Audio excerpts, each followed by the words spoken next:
مرفوعات کی بحث ہم نے شروع کی تھی. سب سے پہلے فاعل کے بارے میں ہم نے پڑھا. آج نائب الفاعل کے بارے میں ہم پڑھیں گے بھائی. جی تو نائب فاعل کو کیا کہتے ہیں؟ مفعول ما لم یسمى فاعلہ. تو مفعول ما، یہ ما مولانا عبارت ہے فعل سے. اس سے کیا مراد ہے؟ فعل. مفعول ما، فعل کا مفعول، فعل کا ایسا فعل لم یسمى کہ ذکر نہ کیا گیا ہو فاعلہ، اس فعل کے فاعل کو. مفعول اس فعل کا کہ ذکر نہ کیا گیا ہو اس کے فاعل کو، یعنی فعل کا فاعل ذکر نہیں. دیکھو میں نے کہا ضرب زید عمرا، زید نے پٹائی کی عمر کی. تو ضربہ کا فاعل کون؟ زید. تو یہ فعل ایسا ہے جس کے فاعل ذکر ہے. کبھی کیا کر دیا جاتا ہے؟ فاعل کو حذف کیا جاتا ہے. کب؟ جبکہ فعل کو کیا بنا دیا جائے؟ بھائی میں نے آپ کو بتلایا تھا ایسا یہ کرنا جائز نہیں کہ فعل کو باقی رکھیں اور فاعل کو کیا کر دیں؟ حذف کر دیں. ہاں ایک صورت میں جائز ہے کہ فاعل کے قائم مقام کسی کو بنا دیں تو پھر فاعل کو حذف کرنا جائز ہے اور فعل کو بھی مجہول کی طرف بدل دیں. تو ضرب زید عمرا، زید فاعل ہے اور عبارت میں ذکر ہے. اب آپ یوں کرتے ہیں زید کو حذف کرتے ہیں اور مفعول کو اس کا قائم مقام بنا دیتے ہیں اور فعل کو بھی مجہول کی طرف بدل دیتے ہیں. تو کیا بن جائے گا؟ ضرب عمر. ضرب. تو دیکھو عمر مفعول ہے فعل کا، کیا ہے؟ مفعول ہے اور اس فعل کا فاعل مذکور نہیں، زید مذکور ہے نہیں. تو یہ زید عمر کیا ہے؟ مفعول ما لم یسمى، یہ فعل کا مفعول ہے جس کے فاعل کو ذکر نہیں کیا گیا. بھائی اب بات سمجھ میں آئی؟ وہ کسے کہتے ہیں؟ کل مفعول حذف فاعلہ، ہر اس مفعول کو کہتے ہیں جس کے فاعل کو حذف کر دیا جائے. تو ہر وہ مفعول ہے جس کے فاعل کو حذف کر دیا جائے. وَأُقِيمَ هُوَ مَقَامَهُ، اور قائم کر دیا جائے اس مفعول کو مقامہ، اس فاعل کی جگہ. زید کو ہم نے حذف کیا تو عامر کو کیا کیا؟ اس کا قائم مقام بنایا. کیا بنایا؟ قائم. وَأُقِيمَ هُوَ مَقَامَهُ، اور اس مفعول کو اس کی جگہ پر رکھ دیں، اس کا قائم مقام بنا دیں. وَشَرْطُهُ، اور شرط کیا ہے مولانا؟ مفعول کو فاعل کا قائم مقام بنانے کی کیا شرط ہے؟ کہتے ہیں ان تغیر صیغۃ الفعل الی فعل او یفعل، کہ بدل دیا جائے فعل کے صیغے کو کس کی طرف؟ فعل یا یفعل. فعل سے کیا مراد ہے؟ ماضی مجہول. اور یفعل سے کیا مراد ہے؟ مضارع. یعنی مجہول کے صیغے کی طرف فعل کو بدل دیا جائے. ماضی ہو تو ماضی مجہول کی طرف اور مضارع ہو تو مضارع مجہول کی طرف. بھائی بات سمجھ میں آ رہی ہے؟ وَلَا يَقَعُ الْمَفْعُولُ الثَّانِي مِنْ بَابِ عَلِمْتُ، اور واقع نہیں ہوتا مفعول ثانی باب علمت سے. کس سے؟ باب علم. بھائی ایک باب علمت ہے، ایک باب اعطیت ہے. باب علمت کون سا ہے؟ افعال قلوب. افعال قلوب، یہ افعال قلوب دو مفعول چاہتے ہیں. اسی طرح باب اعطیت بھی دو مفعول چاہتا ہے مولانا. علمت زیدن فاضلا، میں نے زید کو کیا جانا؟ فاضل جانا. کتنے مفعول آئے؟ دو. اعطیت زیدن درہما، میں نے زید کو کیا دیا؟ درہم دیا. تو یہ اعطیت بھی کتنے مفعول چاہتا ہے؟ لیکن فرق یہ کہ افعال قلوب میں جو دو مفعول ہوں گے وہ ایک ہی ذات پر دلالت کریں گے، ان کی ذات ایک ہی ہوگی، جبکہ باب اعطیت کے جو دو مفعول ہیں ان کی ذات الگ الگ ہوگی. دیکھو میں نے کیا کہا؟ علمت زیدن فاضلا، زید اور فاضل زید الگ ہے اور فاضل کوئی الگ ہے، یا فاضل بھی وہی زید ہے بھائی؟ فاضل بھی وہی، تو دونوں سے ایک ہی ذات مراد ہوتی ہے. جبکہ اعطیت کے اندر بھائی اعطیت زیدن درہمن، زید کی ذات الگ ہے اور درہم کی ذات الگ ہے. سمجھ میں آیا؟ تو علمت کے جو دو مفعول ہوتے ہیں وہ ایک ہی ذات پر دلالت کرتے ہیں، اور اعطیت کے جو دو مفعول ہوتے ہیں ان میں دونوں کی ذات الگ الگ ہوتی ہے. یہ بات یاد رہے گی بھائی، یہ بات یاد رکھنا بھائی. اب یہ جو باب علمت کے دو مفعول ہیں، کہتے ہیں ان میں سے مفعول ثانی جو ہے وہ واقع نہیں ہوگا. کیا نہیں واقع ہوگا؟ یعنی اس فاعل کی جگہ پر، فاعل کی جگہ پر واقع نہیں، یعنی اسے نائب فاعل نہیں بنا سکتے. ابھی انہوں نے کیا کہا تھا؟ مفعول کو کس کی جگہ پر کر دیتے ہیں اور فعل کو کس کی طرح بدل دیتے ہیں؟ مجہول. تو ضرب عامرون، تو عامرون کو ہم نے کس کا قائم مقام بنا دیا؟ زیدن کا. اور فعل کو کس کی طرف بدل دیا؟ مجہول کی طرف. تو یہ نائب فاعل ہوا، مفعول ما لم یسمى فاعلہ. آپ ہر مفعول کو بنا سکتے ہیں یا ہر ایک کو نہیں بنا سکتے، یہ آپ کو بتلا رہے ہیں بھائی. کہتے ہیں باب علمت دو مفعول چاہتا ہے، پہلے کو تو بنا سکتے ہو، دوسرے کو نہیں بنا سکتے. بھائی دوسرے کو کیوں نہیں بنا سکتے؟ وجہ یہ مولانا کہ یہ باب علمت کے جو دو مفعول ہیں دراصل مبتدا خبر ہیں. دراصل کیا ہیں؟ اصل میں تھا زید فاضل، زید کیا ہے؟ فاضل ہے. پھر اس پر علمت داخل ہوا، اس نے ان دونوں کو مفعول بنا دیا، ایک کو مفعول اول اور دوسرے کو مفعول علمت زیدان فاضلا. میں نے جانا کس چیز کو؟ زید کے فاضل ہونے کو. میں نے جانا کہ زید کیا ہے؟ فاضل ہے، کہ زید فاضل ہے. تو دیکھو مولانا یہ زید کیا تھا؟ پہلے کیا تھا بھائی؟ مبتدا تھا. اور فاضل کیا تھی اس کی؟ خبر. تو معلوم ہوا مبتدا ہوتا ہے مسند الیہ اور خبر کیا ہوتی ہے؟ مسند. تو فاضل کا اسناد کس کی طرف ہو رہا ہے؟ زید کی طرف. تو فاضل کیا ہے؟ مسند. کیا ہے؟ اور جب اگر آپ اس کو کیا بنا دیں؟ قائم مقام کر دیں کس کے؟ فاعل کے. یعنی اس کو نائب فاعل بنا دیں تو پھر یہ کیا بن جائے گا؟ مسند الیہ. پھر کیا بن جائے گا؟ میں نے کہا ضرب عامرون، ضرب فعل ہے، اس کا اسناد ہو رہا ہے کس کی طرف؟ عامر کی طرف. تو عامر نائب الفاعل، اور کیا ہے نائب فاعل؟ کیا ہوتا ہے؟ مسند. اس کی طرف ضربہ کا اسناد ہو رہا ہے. سمجھ میں آیا؟ تو یہاں پر بھی فاضلن کو جو ہے اس کو نائب الفاعل نہیں بنا سکتے، اس لیے کہ فاضل یہ دراصل خبر ہے زید کی اور یہ مسند ہے. اور جب آپ اس کو بنائیں گے نائب الفاعل تو پھر یہ کیا بن جائے گا؟ مسند الیہ بن جائے گا. کیا بن جائے گا؟ مسند. نائب فاعل کیا ہوتا ہے بھائی؟ مسند الیہ. تو وہی فاضل جو مسند ہے وہ مسند الیہ بن جائے گا. تو حالت واحدہ کے اندر ایک شے کا مسند بھی ہونا لازم آیا اور مسند الیہ ہونا بھی، اور یہ تو جائز نہیں. لہذا اس ثانی کو مسند الیہ بنانا، نائب فاعل بنانا جائز. بات سب کو سمجھ میں آ گئی اچھی طرح؟ تو کہتے ہیں ولا یقع، اور واقع نہیں ہوگا المفعول الثانی من باب علمت، مفعول ثانی کس میں سے؟ باب علمت میں سے. کیوں نہیں واقع ہوگا؟ کیونکہ وہ دراصل کیا ہے؟ مسند. اور جب اس کو نائب فاعل بنائے تو پھر کیا بن جائے گا؟ تو ایک ہی چیز آنے واحد کے اندر، ایک ہی حالت کے اندر والا نا مسند بھی ہو اور مسند الیہ بھی ہو، ایسا ہونا جائز نہیں. تو یہ مسند بھی بن جائے گا اور مسند الیہ بھی، تو یہ لہذا ایسا کرنا جائز نہیں. والثالث من باب علمت، اور تیسرا مفعول باب علمت سے. تیسرا مفعول کس سے؟ باب علمت کتنے مفعول چاہتا ہے؟ 3. علمت 2 چاہتا ہے، تو علمت کتنے چاہتا ہے؟ یہ باب افعال ہے. علم یعلم اعلاما. بھائی آپ نے پڑھا ہے وہ فعل جو لازمی ہو اس کو متعدی بنانا ہو تو اس کو باب افعال میں لے. فعل پہلے کوئی مفعول نہیں چاہتا تھا، اب آپ اس کو کیا بنانا چاہتے ہیں؟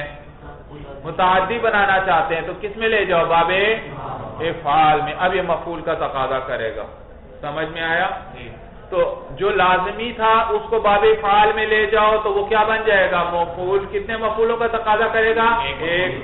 اگر ایک فعل پہلے متعدی تھا، ایک مفعول کا تقاضا کر رہا تھا، اس کو باب فعال میں لے جاؤ، اب وہ کتنے کا تقاضا کرے گا؟ دو کا تقاضا کرے گا. اگر ایک فعل پہلے ہی دو مفعول چاہتا تھا، اس کو باب فعال میں لے جاؤ، کتنے چاہے گا؟ اب تین کا تقاضا کرے گا. تو عالمہ پہلے دو مفعول چاہتا تھا، اب یہ باب فعال میں لے گئے، اب کتنے کا تقاضا کرے گا؟ تین. سمجھ میں آیا؟ تو آئے گا پہلے کیا تھا؟ علمت زیداً فاضلاً. اب ہوگا اعلمت عمراً زیداً فاضلاً. اعلمت عمراً، میں نے عمر کو کیا جتلایا کہ زید کیا ہے؟ فاضل ہے.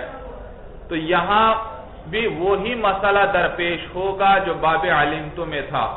تو یہاں بھی زید فاضل دراصل کیا تھے؟ مبتدا خبر.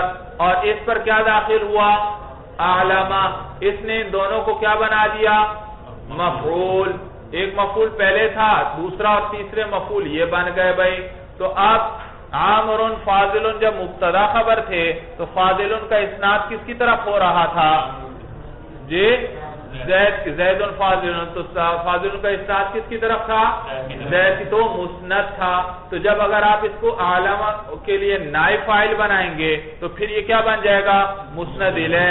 تو یہ مسند بھی ہوا اور مسند الیہ بھی ہوا ایک ہی حالت میں. اور ایک ہی شے کا ایک وقت میں مسند بھی ہونا اور مسند الیہ بھی ہونا یہ جائز نہیں. لہذا اس کو نائب فاعل نہیں بنا سکتے. سمجھ میں آئی سب بات بھائی کہ نہیں آئی بھائی؟ سب کو آ گئی ہے بات سمجھ میں؟ وَالثَّالِثُ مِن بَابِ أَعْلَمْتُ. اور تیسرے کو باب علمت میں، تیسرا جو ہے باب علمت میں سے، یعنی وہ واقع نہیں ہوگا کس کی جگہ؟ وَالْمَفْعُولُ لَهُ وَالْمَفْعُولُ مَعَهُ كَذَلِكَ.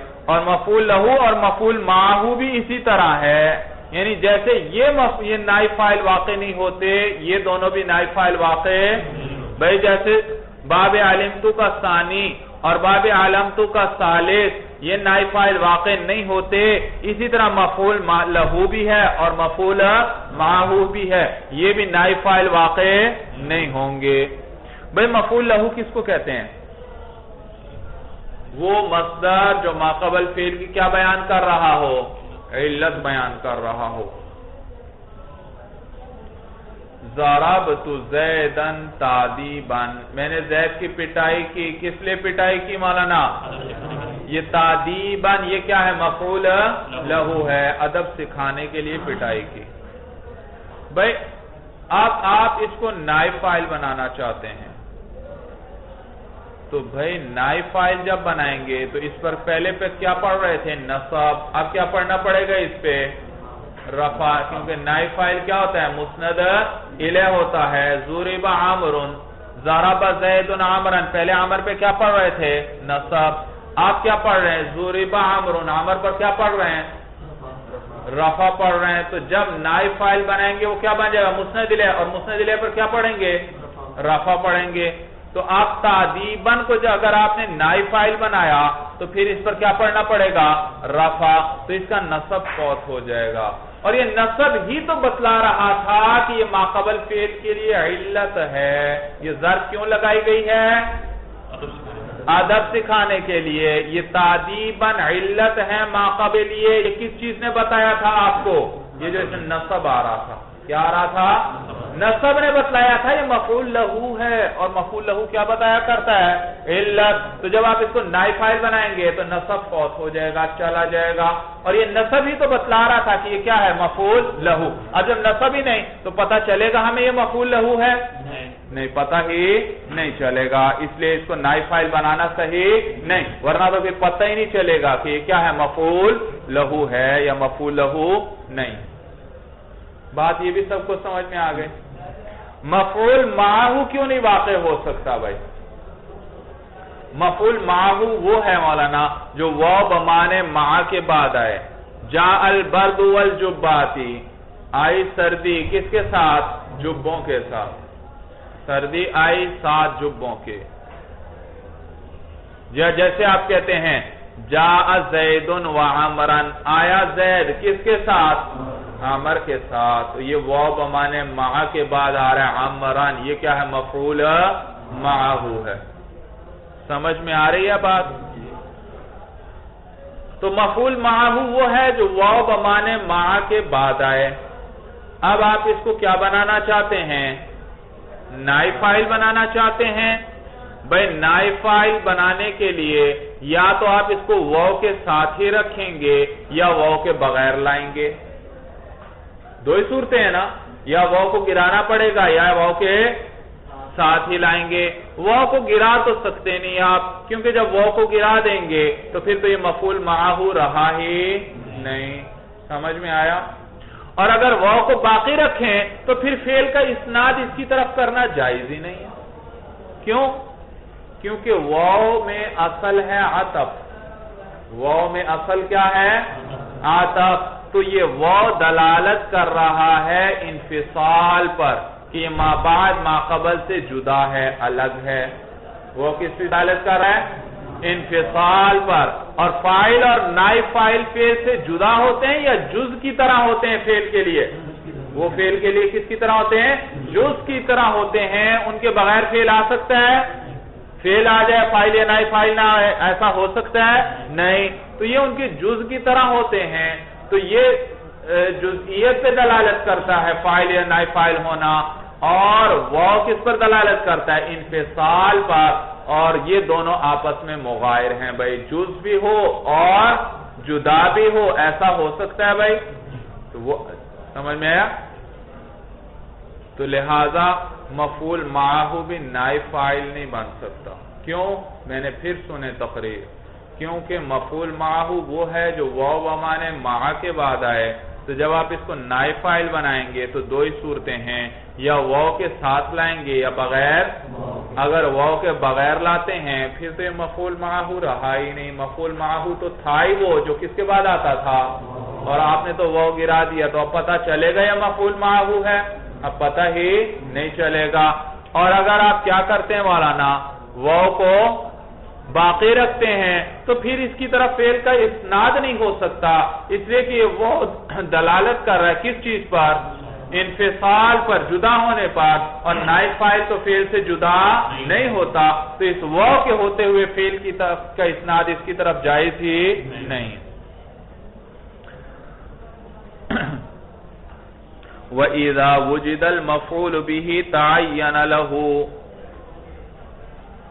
اور جب مفعول بھی پایا جائے تو وہ متعین ہو جاتا ہے. کس کے لیے مولانا؟ قائم مقام ہونے کے لیے. کس کے لیے؟ قائم مقام ہونے کے لیے متعین ہو جاتا ہے. بھئی ایک جملہ ہے، ضرب عامرون، عامرون کو فاعل ذرا بنا رہا ہوں.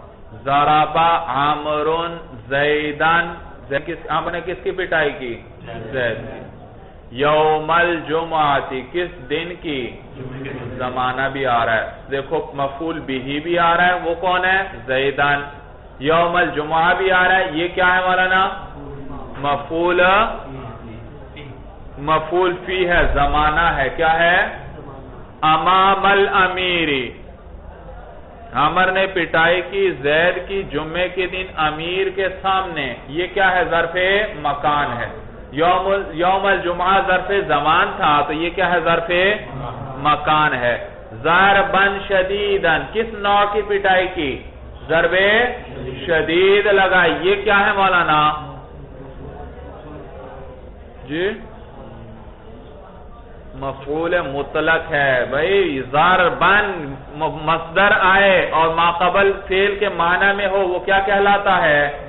ضرب تو ضربن. کیا ہے یہ ضربن؟ مفعول مطلق. وہ مصدر جو فعل کے بعد آئے مولانا اور ما قبل فعل کے معنی میں ہو وہ کیا کہلاتا ہے؟ مفعول مطلق. تو مفعول مطلق بھی موجود. فی داری ہی مولانا ظرف مجازی جار مجرور بھی موجود ہے مولانا. کیا ہے؟ جار مجرور بھی. اب ضربہ، دوبارہ سنو بھئی. ضربہ عامر زیدن یوم الجمعہ فی امام الامیر ضربا شدیدا فی دارہ. تو دیکھو یہاں مفعول بھی ہے زیدن، یہاں پر ظرف مکان بھی، ظرف زمان بھی ہے یوم الجمعہ، ظرف مکان بھی ہے مولانا کیا؟ امام الامیر. امیر کے سامنے جگہ ہے یا نہیں مولانا؟ یہ جگہ کا ہے. اور ضربا شدیدا یہ کیا ہے؟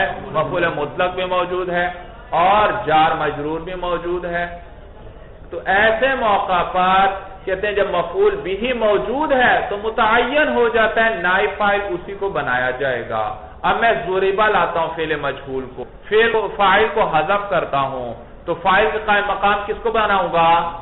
مفعول بھی کو. کیا کہوں گا؟ ضرب زید یوم الجمعۃ امام الامیر ضربا شدیدا فی دارہ.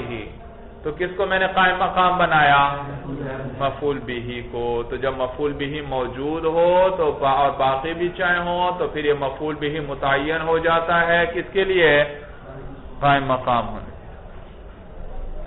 اس کی جگہ پر واقع ہونے کے لیے، فاعل کی جگہ پر واقع ہونے کے لیے متعین ہو جاتا ہے. تقول ضرب زید یوم الجمعۃ امام الامیر ضربا شدیدا فی دارہ. پٹائی کی گئی زید کی جمعہ کے دن امیر کے سامنے زبردست پٹائی، فی دارہ اس امیر کے گھر میں. یا جس سے کہ ضمیر لوٹا دیں جس کی طرف بھی. فتعین زید، پس زید کیا ہو گیا؟ متعین ہو گیا کہ وہ فاعل کی جگہ پر واقع ہو. فَإِن لَمْ يَكُنْ، اگر وہ نہ ہو مولانا، مفعول بھی نہ ہو، فَالْجَمِيعُ سَوَاءٌ، تو پھر سارے برابر ہیں، آپ جس کو مرضی چاہیں واقع کر دیں فاعل کی جگہ. سمجھ میں آیا؟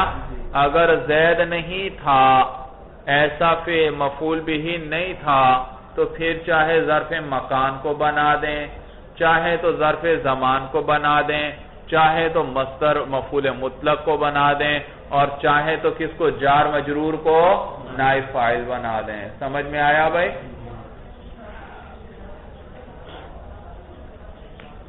تو کہتے ہیں فَإِن لَمْ يَكُنْ، اگر مفعول بھی نہ ہو، فَالْجَمِيعُ سَوَاءٌ، تو سارے مفعول کیا ہیں؟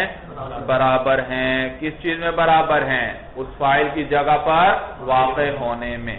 وَالْأَوَّلُ مِنْ بَابِ أَعْطَيْتُ أَوْلَى مِنَ الثَّانِي، اور المفعول جو ہے باب أعطيت سے وہ اولا ہے ثانی سے. بھئی باب أعطيت بھی کتنے مفعول چاہتا ہے؟ دو. باب علمت بھی کتنے مفعول چاہتا ہے؟ دو. لیکن باب علمت میں کیا ہوں گے؟ وہ دونوں الگ الگ ذات، وہ دونوں ایک ہی ذات ہوں گی، جبکہ باب أعطيت میں وہ الگ الگ ذاتیں ہوں گی. أعطيت زيدا درہما، زیدن مفعول اول، درہما مفعول ثانی، اور دونوں کی ذات الگ ہے، زید الگ ہیں اور درہم الگ ہیں. آپ ان میں سے کس کو مفعول بنایا جائے؟ کس کو بنا سکتے ہیں، کس کو نہیں؟ بتلایا کہ دونوں کو بنا سکتے ہیں، لیکن پہلے کو بنانا اولا ہے. جب یہ کہہ دیا پہلے کو بنانا اولا ہے، معلوم ہوا ثانی کو بھی بنا سکتے ہیں، لیکن اس کا بنانا کیا ہے؟ غیر اولا ہے. بھائی پہلے کو بنانا اولا کیوں ہے؟ أعطيت زيدا درہما، میں نے زید کو کیا عطا کیا؟ درہم دیا میں نے زید کو. بھئی اس لیے کہ پہلے کے اندر فاعلیت کا معنی پایا جا رہا ہے. جب میں نے درہم دیا تو زید نے لے لیا، تو لینے والا کون؟ یہ فاعل ہوا. لینے کے فعل کا فاعل کون ہوا؟ میں کہوں گا اخذ زید، کس نے لیا؟ تو فاعل بنا یا نہیں بنا؟ تو یہاں پر مفعول اول کے اندر کس چیز کا معنی پایا جا رہا ہے؟ فاعلیت کا معنی پایا جا رہا ہے، لہذا اس کو نائب فاعل بنانا اور فاعل کا قائم مقام بنانا اولا ہے. قائم مقام بھی کس کا بنا رہے ہیں؟ فاعل کا. اور فاعلیت کا معنی جس میں پایا جائے اس کو قائم مقام بنانا اولا ہے. بنا دونوں کو سکتے ہیں لیکن اول کو بنانا اولا ہے. بات سمجھ میں آ گئی؟ جی یہی بات کر رہے ہیں. وَالْأَوَّلُ مِنْ بَابِ أَعْطَيْتُ، اور اول باب مفعول اول باب أعطيت سے وہ بہتر ہے مِنَ الثَّانِي مفعول ثانی سے. چلیے مولانا هذا هو المرام، اللہ اعلم بحقیقت الکلام.